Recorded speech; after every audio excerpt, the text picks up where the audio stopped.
రాష్ట్ర రైతాంగానికి బాసటగా నిలిచేందుకు బీఆర్ఎస్ అధినేత మరోసారి పొలం బాట పడుతున్నారు. ఎండిన పంటల పరిశీలనకు రెండో విడత రైతుల పొలాల వద్దకు బయలుదేరుతున్నారు. ఇవాళ ఉమ్మడి కరీంనగర్ జిల్లాలో కేసీఆర్ పర్యటించనున్నారు. కరీంనగర్ రూరల్ మండలం ముగ్దుంపూర్, రాజన్న సిరిసిల్ల జిల్లా బోయినపల్లిలో ఎండిపోయిన పంటలను పరిశీలించనున్నారు. పొలాల వద్దే రైతులతో ముఖాముఖి నిర్వహించి సమస్యలు తెలుసుకోనున్నారు. రైతన్నకు ధైర్యాన్ని ఇవ్వడం, ప్రభుత్వాన్ని మేల్కొల్పడమే లక్ష్యంగా కేసీఆర్ పర్యటన సాగనుంది.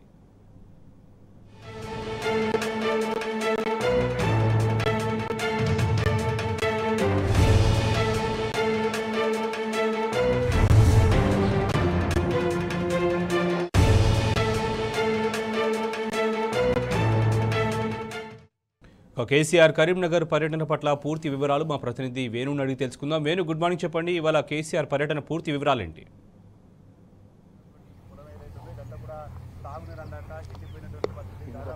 Shobhan, good morning. అంటే ముఖ్యంగా చూసుకుంటే ఉమ్మడి కరీంనగర్ జిల్లా వ్యాప్తంగా ఒకప్పుడు పచ్చని పంటలతో ఉన్నటువంటి నేపథ్యం, కానీ ప్రస్తుతం చూసుకుంటే ఉమ్మడి కరీంనగర్ జిల్లాలో కూడా రైతాంగం అంటే ఎండిపోయినటువంటి పొలాలు ఎండిపోయినటువంటి పరిస్థితి ఉన్న నేపథ్యం కనిపిస్తుంది. అంటే ఈ నేపథ్యంలోనే కేసీఆర్ గారు మరికొద్ది సేపట్లో ఇటు కరీంనగర్ రూరల్ మండలం సంబంధించి మగ్దుంపూర్ గ్రామాన్ని సందర్శిస్తారు. ఇక్కడ స్థానిక రైతులతో మాట్లాడతారు, ఎండిన పంటలను పరిశీలిస్తారు.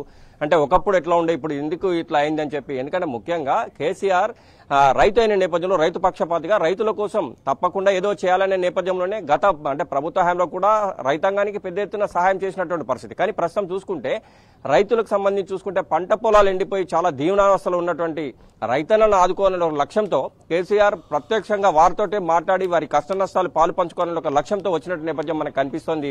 శోభన్, ముఖ్యంగా ఇటు మొదటగా మగ్దుంపూర్కి వస్తారు. మగ్దుంపూర్లో రైతులతో మాట్లాడతారు, ఇక్కడ పంట పొలాలను పరిశీలిస్తారు. ఆ తదనంతరం స్థానిక ఎమ్మెల్యే గంగుల కమలాకర్ ఇంట్లో భోజనం చేస్తారు. ఆ తదనంతరం ఇటు బోయినపల్లి మండల కేంద్రంలో ఇక్కడ కూడా పంటలను పరిశీలిస్తారు. ఆ తదనంతరం చూసుకుంటే ఇటు రాజరాజేశ్వర బ్యారేజ్, అంటే ఇది మిడ్ మానేరు, ఇది ఒకప్పుడు 26 టీఎంసీలు ఉండే శోభన్, కానీ ప్రస్తుతం చూసుకుంటే ఎండిపోయి కనిపిస్తూ ఉంటది.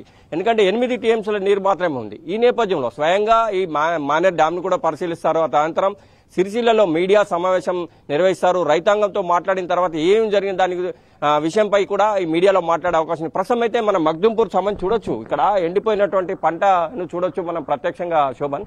అంటే ముఖ్యంగా ఒకప్పుడు రైతాంగం సంబంధించి చూసుకుంటే ఎల్ఎండి చూసుకుంటే 24 టీఎంసీల కెపాసిటీ ఉంటుంది, కానీ ప్రస్తుతం 6 టీఎంసీలకు మాత్రమే వచ్చినటువంటి నేపథ్యం. దానికి కారణం ఏంటంటే ముఖ్యంగా 8 టీఎంసీలు అంటే డెడ్ స్టోరేజ్ కి పోతే కనుక కనీసం సాగునీరు వస్తుందో లేదో అని చెప్పి భయాందోళనకు గురైతే ప్రజానీకం కూడా ఉన్నటువంటి నేపథ్యం మనకు కనిపిస్తుంది శోభన్. ఇంకోవైపు చూసుకుంటే ఒకప్పుడు చివరి ఆయకట్టు నల్గొండ వరకు కూడా ఎల్ఎండి డ్యామ్ ద్వారా నీళ్లు ఇచ్చినటువంటి నేపథ్యం, కానీ ప్రస్తుతం చూసుకుంటే ఇక్కడ మనకు ఓన్లీ 7 టీఎంసీల వరకు నీళ్లున్న నేపథ్యంలో అంటే భవిష్యత్తులో ఎట్లా ఉంటుందని చెప్పి, అంటే ఇది ఏప్రిల్ మాసం మేలో ఇంకెటువంటి పరిస్థితి ఉంటుందో అని భయాందోళనకు గురవుతున్న నేపథ్యం. ఈ నేపథ్యంలో రైతాంగంతో ప్రత్యక్షంగా మాట్లాడేందుకు కేసీఆర్ గారు కొద్దిగా సేపట్లో రాబోతున్నారు. ప్రస్తుతం మనకు దీనికి సంబంధించిన స్థానిక రైతున్నారు, వారితో మాట్లాడిద్దాం. మీ ఎన్ని ఎకరాలు వేసినారు, ఎంత ఎండిపోయింది, అసలు కారణం ఏంటి? అసలు 3 ఎకరాలు వేసినాం, 3 ఎకరాలు ఎండిపోయింది. 60-70 వేల పెట్టుబడి అయింది. మొత్తం 3 ఎకరాలు ఏం లేకుండా ఎండిపోయింది. ఎట్లా, ఎందుకు అసలు ఏంది? అంతకుముందు కాలువనీళ్లు పుష్కలం వచ్చు, వాగుదార వస్తే మొత్తం నీళ్లు ఎప్పుడు వాగుదార నడితే ఎప్పుడు నీళ్లు పుష్కలం నీళ్లు. ఇప్పుడు వాగుదార ఎండిపోయింది, బాయిలో అంతా కొడితే అర్ధగంట సూత పోతలేవు. ఇక వాగుదార లేకనే, వాగుదార ఉంటేనేమో పారు, వాగుదార లేక మొత్తం ఎండిపోయినాయి. కారణం ఏంటి అసలు? కారణం అది నీళ్లు అత్తలేపాయి, నీళ్లు లేనిది ఎట్లా వాడుతుంది, అది వాగుదార లేపాయి. ఎట్లా ఉంది మీది ఎన్ని ఎకరాలు వేసింది? ఎట్లా ఉంది? మేము 4 ఎకరాలు వేసినాం, ఎకరం రాకే ఎండిపోయింది పూర్తిగా. అది కూడా వేరే కన్ను నీళ్ళు ఎచ్చుట్ల ఆయనతో దక్కింది, కానీ ఈసారి ఘోరంగా పరిస్థితి ఉన్నది. పోయినసారి కాళేశ్వరం ఇది కాదు అది అని బాగా మంది చెప్పుకుంటూ వచ్చారు. అదే రైతులు అదే నమ్మి వాళ్ళను గద్దెనెక్కించారు. ఆ పరిస్థితి మాకు ఇప్పుడు ఏర్పడుతుంది, రైతులందరికీ ఏర్పడుతుంది. ఏదో అరకొర పచ్చదనానికి కాపాడుకునే ప్రయత్నం చేస్తాం. ఒక్కరోజు కూడా ఈ 2 నెలల నుంచి ఇంటికాడ వండుకున్న రైతు లేడు. డైరెక్ట్ పొలాల కాడనే అర్ధగంట పావుగంట ఒత్తుకుంటా అది చేసుకునే ప్రయత్నం అయింది. కాళేశ్వరం పేరు చెప్పి మమ్మల్ని నాశనం చేసి ఏదో దోసుకుంటాడని చెప్పి వాళ్ళ గెలుపు గురించి చేసుకున్నారు. చేసినాక అయిపోయినాక కథ రైతులను విడిచిపెట్టారు, నీళ్ళని విడిచిపెట్టారు, తను నాశనం అయిపోతారు. తెలంగాణ నాశనం అయ్యే పరిస్థితి. గతంలో కేసీఆర్ ఉన్నప్పుడు అప్పుడు పరిస్థితి ఎట్లా ఉంది, ఇప్పుడు ఎట్లా అనిపిస్తుంది? ఇప్పుడు నాకు తెలిసిన 10 సంవత్సరాల నుంచి ఇక 9 సంవత్సరాలు ఫస్ట్ ఒక తెలంగాణ వచ్చిన 1 ఇయర్ ఇబ్బంది అయింది. అప్పటి నుంచి ఇంతవరకు పేన ఇదే సీజన్లా అక్కడ నుంచి వాగువారింది. మేము చైన్ మిషన్ తోడు కోసుకునే పరిస్థితి పోయినసారి. ఇక్కడ ఇవన్నీ చైన్ మిషన్ కోసినాయి. ఇప్పుడు అసలు ట్రాక్ కాదు, అసలు పొలాలే లేకుండా పరిస్థితి అయింది. 1 కిలోమీటర్ నుంచి ఎక్కడన్నా వాటర్ ఉంటే తీసుకునే పరిస్థితి తీసుకొస్తే కొంతవరకు దక్కింది. అది కూడా కొంతమందికే చాలా ఇబ్బంది పడతారు. అసలు బోర్ కూడా వేసే ప్రయత్నం చేసినా కానీ చాలా ప్రతి ఒక్క ఇక మొగ్దుంపూర్లో టోటల్ ప్రతి ఒక్క బావి పూటిగా దించారు. ఏ ఒక్క రైతుకి ఎంత వీలైతే అంత ప్రయత్నం చేశారు కానీ ఇక అయ్యే పరిస్థితి అయితే లేదు. కారణం ఏంటి అసలు అప్పటికిప్పటికి? అప్పటికి అప్పుడు కాళేశ్వరం నీళ్ళు వచ్చింది రెగ్యులర్ గా.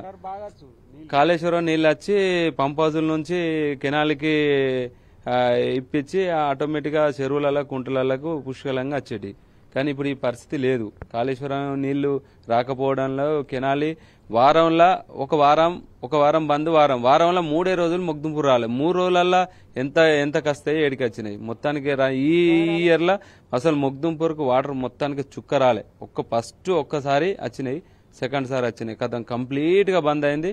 అసలు వాటర్ వెళ్ళలేని పరిస్థితి అయింది. ఇప్పుడు ప్రభుత్వ పరంగా మీరు ఏమన్నా అడిగినా మరి ఏమంటారు వాళ్ళు అడిగితే? మొన్న పొన్నం ప్రభాకర్ గారు వచ్చారు. అంటే వర్షం కొట్టలేదా, ఏం మాట్లాడుతున్నావా, ఊకో ఎవడు చెప్పిండా నీకు, ఏ పార్టీ వాడు చెప్పిండా, నువ్వు పార్టీ అని అడుగుతాడు రైతు సార్ వాటర్ ఎందుకు కత్తలేవు అంటే అట్లా పరిస్థితి ఉన్నది. మరి ఇక మంత్రి గారికి అట్లా మాట్లాడినాక మేము ఏం చేయగలుగుతాం? ఎన్ని ఎకరాలు వేసిండ్రు? ఎన్ని ఎకరాలు?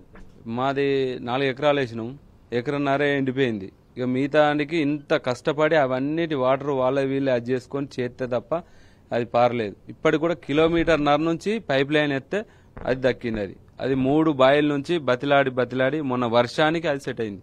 లేకపోతే కూడా పరిస్థితి లేదు.